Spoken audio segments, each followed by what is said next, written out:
you're getting tractor all ready. Yeah, we're gonna do some milling today.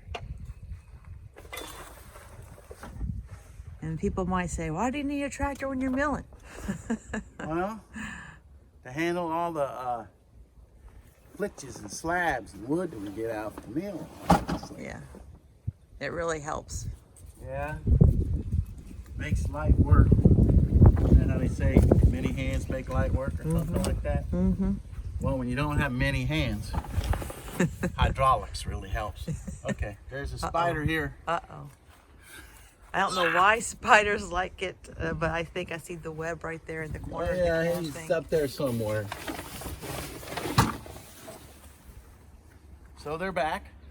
I may have to cut my weeds soon. Yeah, more weeds than grass. Yeah. So we got the weeds like to come back first, apparently. The grass has been dead long ago. We ever get our buildings situated and get some buildings made, and we don't have to like do all this work up here. Mm-hmm. We might try to turn this into a lawn. Yeah.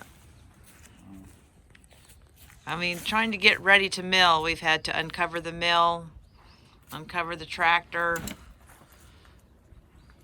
get all of our tools ready to go. Yeah, I think it's faster to commute to work. Warm up a few minutes. Not that cold, it's like 50.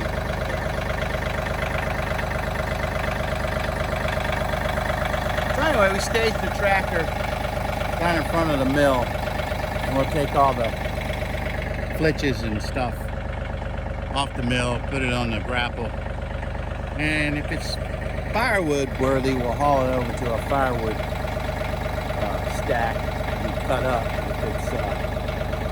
If it's just really thin stuff, we'll put it on the burn pile or next to it. I guess I'll transition the tractor over there to the sawmill, and we'll see about getting some large mill today. Hopefully we can mill. We got that one little oak left over from the RV forest. We'll size that up in a minute. And then we've got some pines that we need to mill. 17 footers. See if we can get some 2x8s out of it. Yeah. And so we'll see what we can do.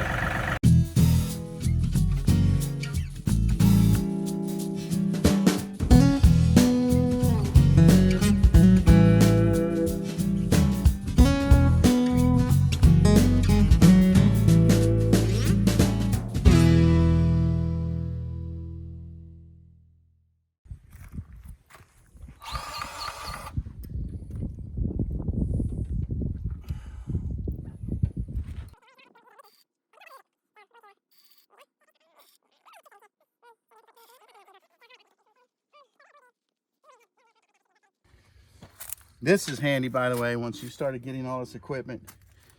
So what's this? This is the DeWalt electric battery-powered grease gun. It's a bit heavy, but that's okay. All right, here's some grease fittings over here. I would have been looking for some potentially on the hydraulic dogs there.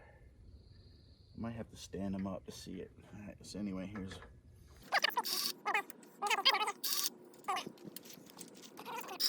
So I had an option when I bought the locking lube to get the standard locking lube or a longer locking lube. And I figured sooner or later, the longer locking lube, which is a little bit more expensive, was gonna come in handy. Guess what? You just found out why it just came in handy.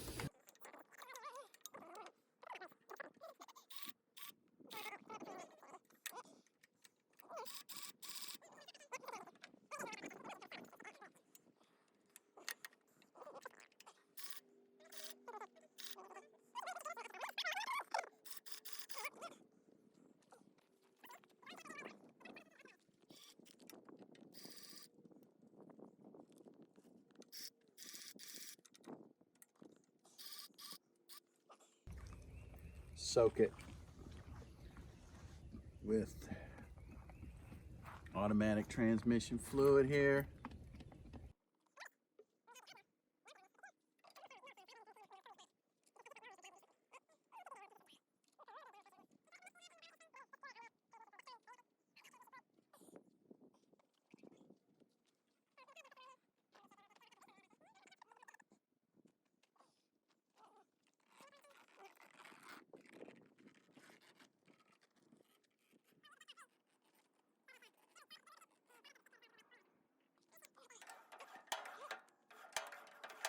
Something else I've noticed about this mill, you'll get a buildup of crud here along these rails. See that? And sometimes it can get pretty sticky, right? Especially if you're dealing with pine or something. Just kind of like lightly wipe it across. Same thing on these wheels. One day I believe I noticed, as I was moving the controls back here, hydraulic controls, there was a spark, something that seemed to originate from this area, and I'm thinking it was like some sort of, you know, bad ground contact or something in this area. I've only seen it once, and then I started paying attention to make sure that these rollers are clean, and there's one on both sides, right? So what I'll generally do is just kind of like every time I go out to run these things, you'll see there's rollers here, all right? And make sure that I can get it's fairly clean going all the way up. Sometimes what I'll do is let this thing boot up a sec. And here we go. Sometimes what I'll do is just kind of like hold that lightly against there and see if there's anything I can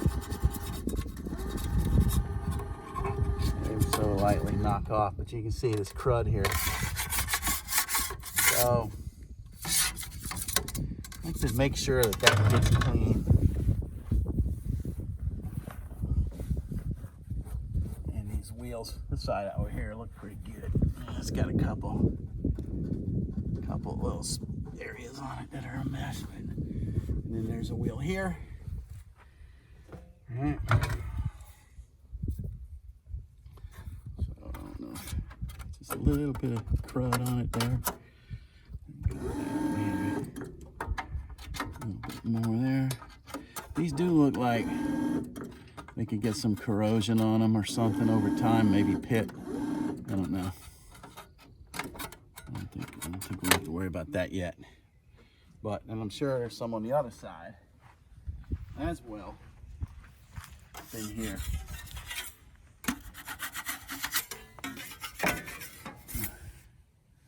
Well, we can't get to any rollers that are back there.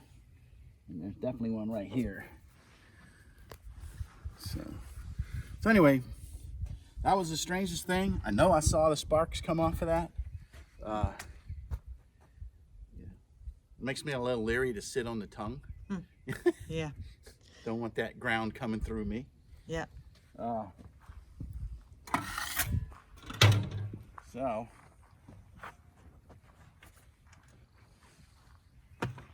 let's get the milling. All right, so what do we got here? You know, I got so much, and I know for a lot of people it's not a heck of a lot of firewood, but I got enough stuff over there for firewood. I thought, you know, maybe I can turn this thing into something.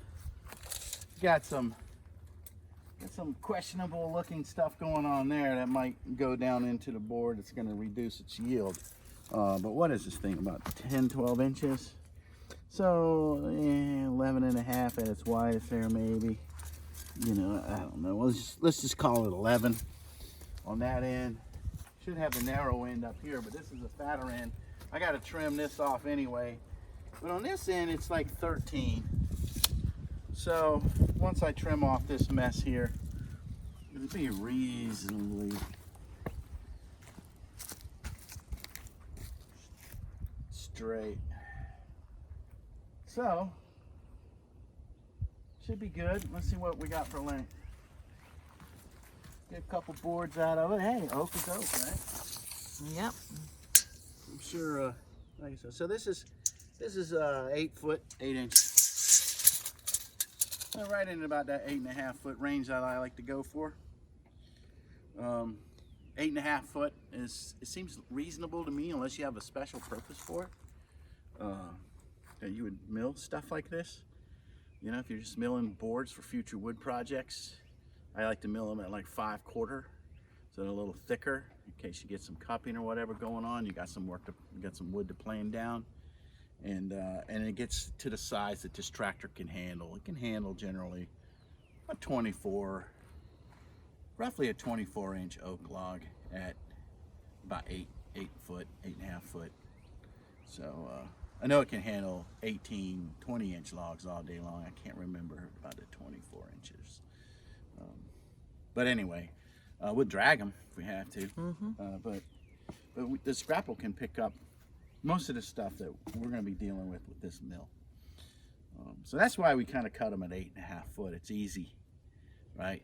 Easier for this guy to deal with, and it seems like a reasonable length to store and to for future wood projects. Now, when it comes to the pine, in a little while, we're going to mill that longer because we actually have building projects set up for that. So we're going to want, we're going to want in the end 16-foot lengths out of that. So we've got some 17-foot pines over there that we're going to be milling today for some of our shelter projects coming up. So that's what we're going to do. All right, so let's make this happen. All right. All right.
a couple of, and again, I mill these at 5/4. All right, so that's 1 1/4 inch perfectly. And there we go, 8 inches. So we got 2 8 inches, and these other ones should be like this. So there's 3 8 inches, and then these should be 9, yep, 9, roughly 9 inches. So I'll put those back on and take some weight off of it. All right. So let's just Red call oak. them all 8 inches. And we got 1, 2, 3, 4, 5. 5/4 by 8 inches by 8 foot 9 inches. All right. Out of what might have been firewood. So it looks okay. Yeah. You know, time will tell how well they. I didn't see any stress in the log as I was milling it, so I just. So we'll just keep moving on.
Okay, so these are 17 footers.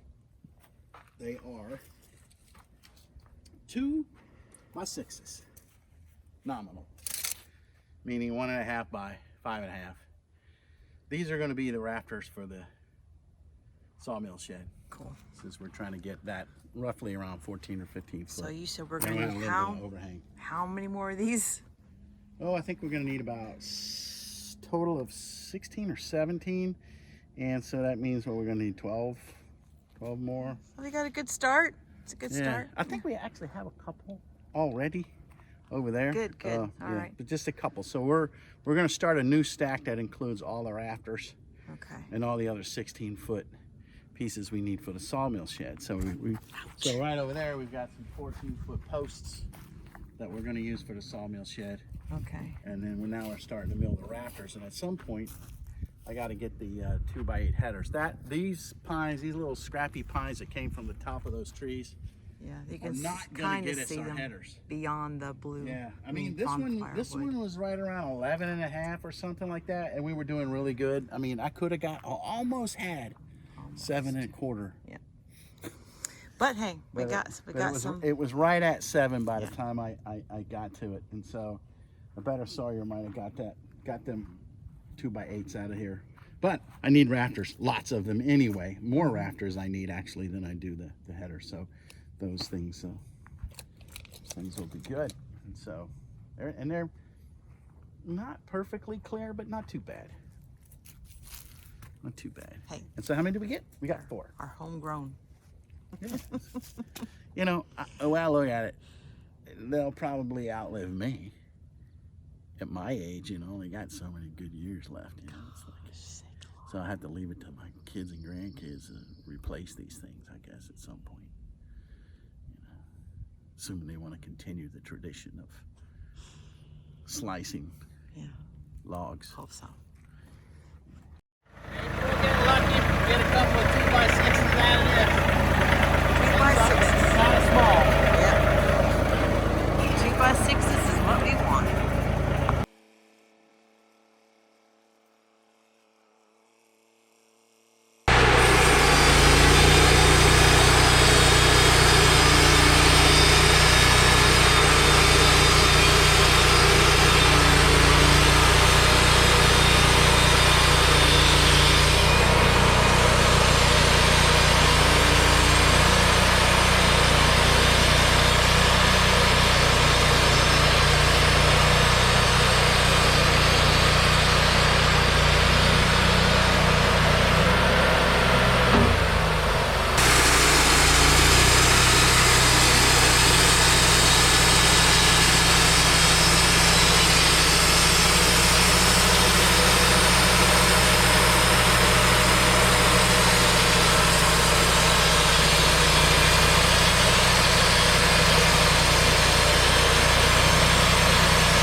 from that little log, that little skinny log, I ended up getting 2 more of my 2x6s I need for my rafters, and then 1 2x4, Yeah. 16 foot long.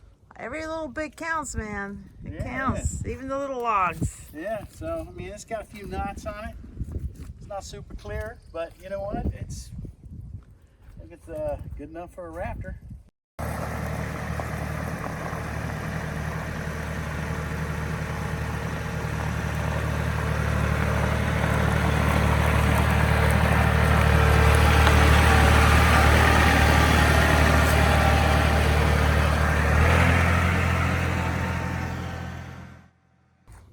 So this log is not super big. Again, it's 17 foot. Loblolly pine. She's only 10 inches on this end. And she got a little bit of a sweep going on. And a little fatter down here. So we're going to have to deal with this. All right, so it's 12. So we got about 2 foot and a little bit of sweep going on here. So we have to see what we can get. So maybe we'll get 3 2x6s by the time we whittle this thing down a little bit.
it.